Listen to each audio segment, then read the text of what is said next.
Okay, so we're live.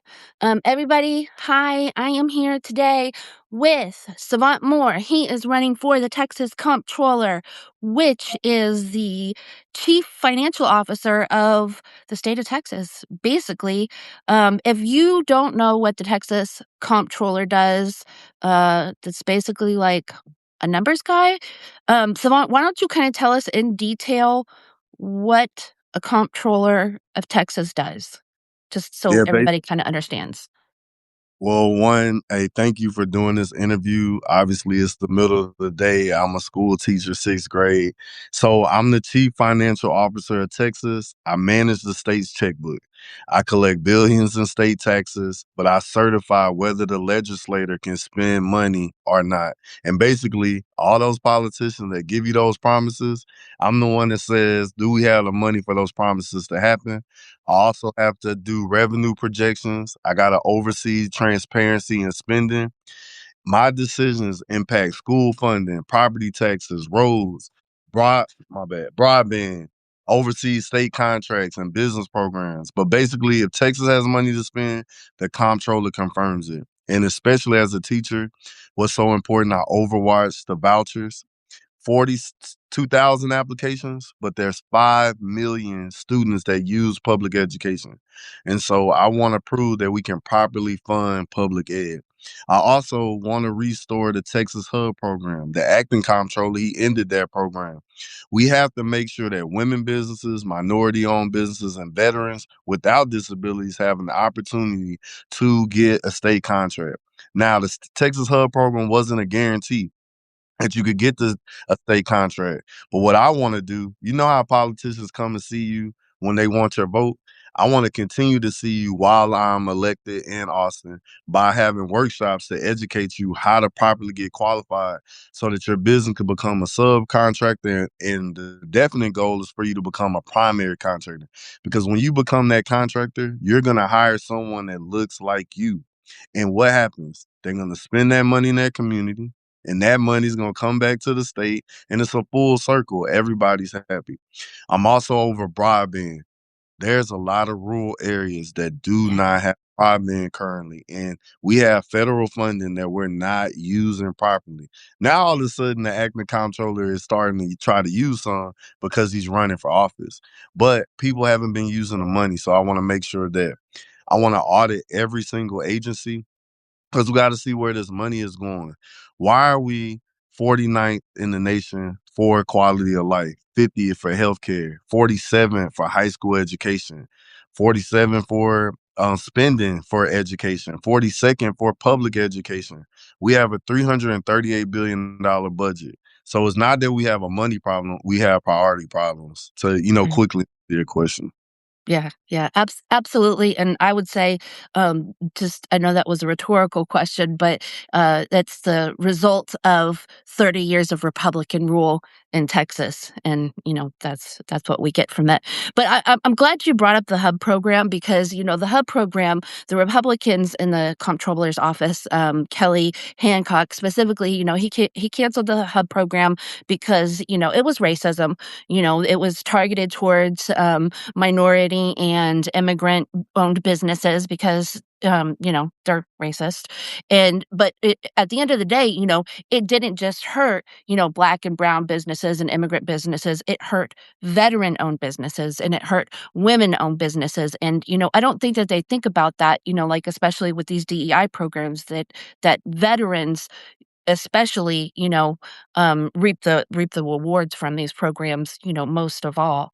Um, And let's so make sure everyone knows I am a veteran. Mhm. At 17 years old, I joined the Army Reserve. I did 3 years. And then unfortunately, my dad passed while I was in college. So I went active duty. I was infantry. I've got my Ranger tab, been deployed, and I went back to college and I graduated from Howard. So, yeah, another thing people have to remember under Republican leadership with the HUD program, only 11% of those contracts went to women, to minority-owned business and veterans for the last 20 years. It was 3% for women, 1% for Black, 1% for every other category. So, like about 2% for veterans. We weren't even getting a lot of the contracts to begin with. So why even end the program? And so my goal as comptroller is to increase it. There should be 30% going towards women, minorities, and veterans. That's our population of Texas. And when you benefit that population, you benefit the whole state. Yeah, and I think it should be fair, it should be representative of what the state looks like. So I wanna talk to you about transparency. Absolutely, I'm an unapologetic progressive. I don't make any secrets about that. But as a progressive, transparency is incredibly important to me.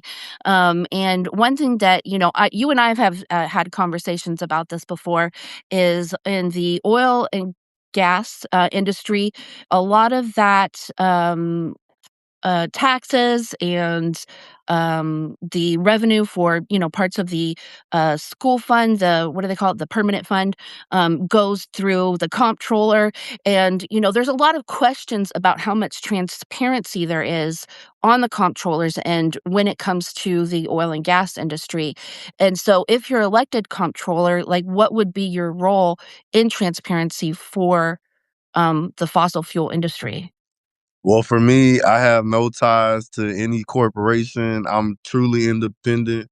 And so I'm going to do them just like I'm doing my organization. I'm auditing me and I will audit them because at the end of the day, I work for the people.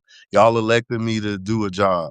And if actually that permanent school fund needs to be used for us. So I'm grateful that there are two Democrats is running for land commissioner because that's an important role. And so my answer is I have no ties with oil and gas. I'm gonna make them do right. Open up your books. You making enough money that you can still I always tell people this. You can practice capitalism, but do it compassionately. We shouldn't be suffering because of your greed. We shouldn't be suffering because you don't want us to use renewable energies. Like we have to live here and we also got to pass on this place to our children, our grandchildren. So it can't be no more big corporations running Austin. It has to get back to the constituents running Austin. And if you're doing right, you will have no issue being transparent with my office because I just have a job to do. If I'm blessed to be elected, I have to be transparent and you have to be transparent because it's just the law. And I'm just doing my job. Right, right, and I agree, and I think that that also would go for the voucher program, because we saw, like, in Arizona, what happened in Arizona with their voucher program is they wound up spending all that money on, like, cars and big screen TVs. So, I think that transparency is paramount. So, if you're elected, like, what does that transparency look like? Yeah, even for that. So there shouldn't be a no bid contract when you're coming over the being an overwatch for the vouchers. Odyssey is in relationship with our current governor, and now they're getting $50 million of our tax paying dollars. We gotta see if there's an exit clause to remove them.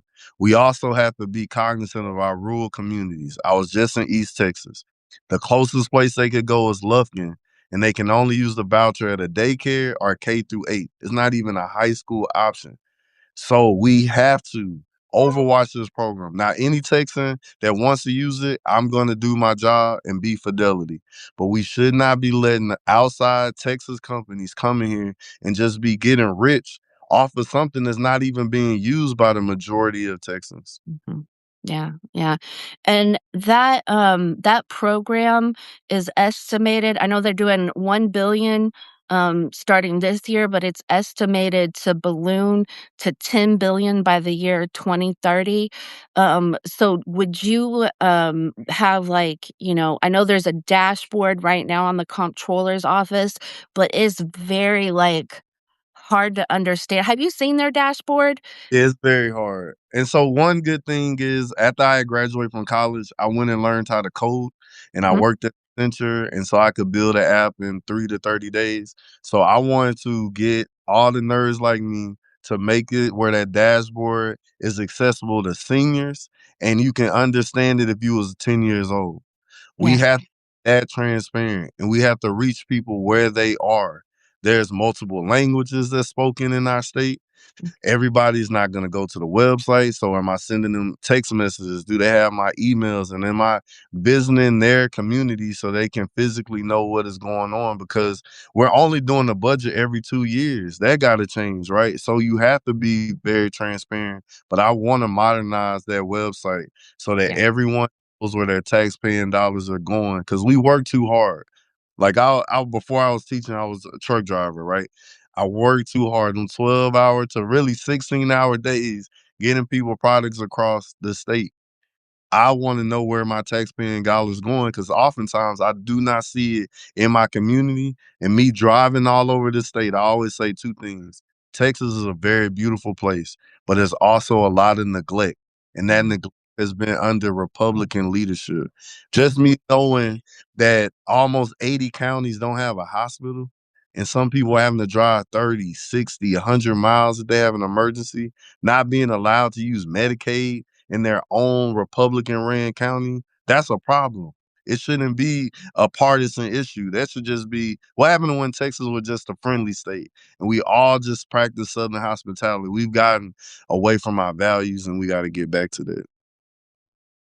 I have a lot of thoughts on that, but, it really boils down to, Republican rule, so, Or you know, the comptroller's, website, like you said, it should be more user friendly, and I don't give Republicans a lot of praise, and Glenn Hager, our previous comptroller, I didn't like him a lot. He blocked me on Twitter.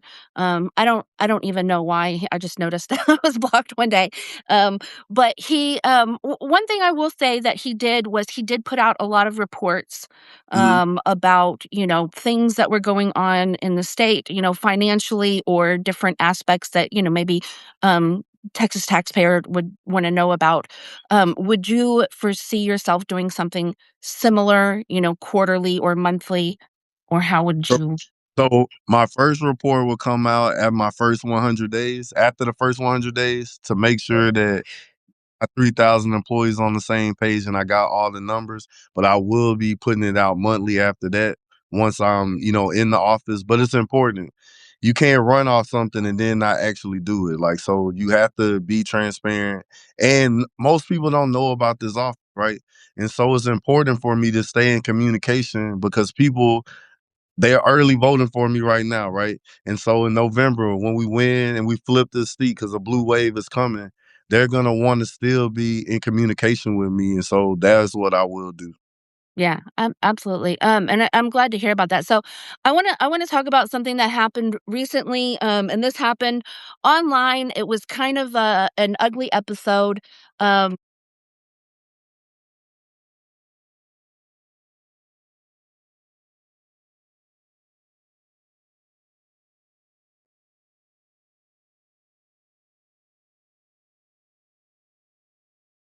Sorry.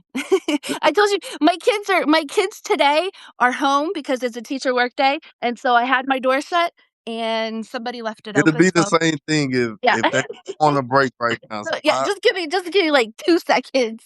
yeah. Here, go ask Glenn.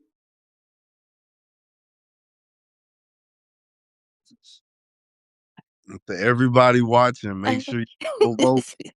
Um, okay, so, now I forgot. Oh, so there was something that happened online, um, that was kind of, I would say, really stupid. A person who I would say is not a very good Democrat. I don't like this person. Not worth talking about who they are, but they questioned your credentials. Um, I wrote about your credentials in my endorsement to you. As a matter of fact, for those who didn't know, who hadn't read it, Savant Moore was my first endorsement of 2026 because I do believe in him. So for anybody questioning, could you tell us what your qualifications are for this position? Right. Yeah, it was very disheartening because I met this person in so many occasions. We have conversations, shake hands. So for him to smile in my face and to make a tweet and post it on and actually tag me and for it to be on Sunday, like knowing that I'm a minister, I'm getting this alert and I'm at church. And so the devil was busy, but that's okay. And so I go backwards, right? So when I was a kid, I got the Wall Street Journal sent to my house at 11. And the mom that adopted me, she was like, he's a kid. And I still had it sent to my house. I've been investing since I was 17 years old. Even in the army, I had a business that was only open from 5 p.m. to 9 p.m. every day. It was a pizza shop. I made $20,000 a month, but I also fed 500 people every month. So I've always been a socially conscious businessman. So I went to a shelter. In college, I knew people would not do if I started a scholarship fund, people not gonna give it. So I threw parties. From those parties, I used the funds to pay people's unpaid balances. I even had an undie run where we would donate clothes to shelters, and I did this year after year. So it's just being who I've been my entire life. So after the army, me and my friends in college, we had a dating app that got acquired.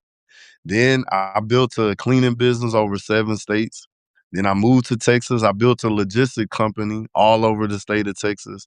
So I understand business. I understand hiring everyday people and have to pay people's bills and they counting on you for their bills, their health insurance, their family, right? Then I'm also on multiple boards. I'm an elected official for HISD with a $2.5 billion budget. And yes, the state has taken over, but I had to learn how to get deals done quietly behind scenes. My school in my neighborhood used to didn't have no magnet programs. Took me 2 years, but that my daughter in 10th grade is taking all AP classes in what people call the hood. I live in my neighborhood. My daughter goes to my neighborhood school. I got on HCC's board, Houston City College advisory board. This fall, every single high school will have the opportunity to get an associate's degree. So I have the experience on government side, public side, but I also have the experience as a constituent. My neighborhood went 9 days without power. I went to PUCT meeting. I made sure I met the CEO of Centerpoint. We no longer go without power. I saw people standing at the bus stop. Now the bus stops are covered with a seat, with trash. I saw illegal dumping.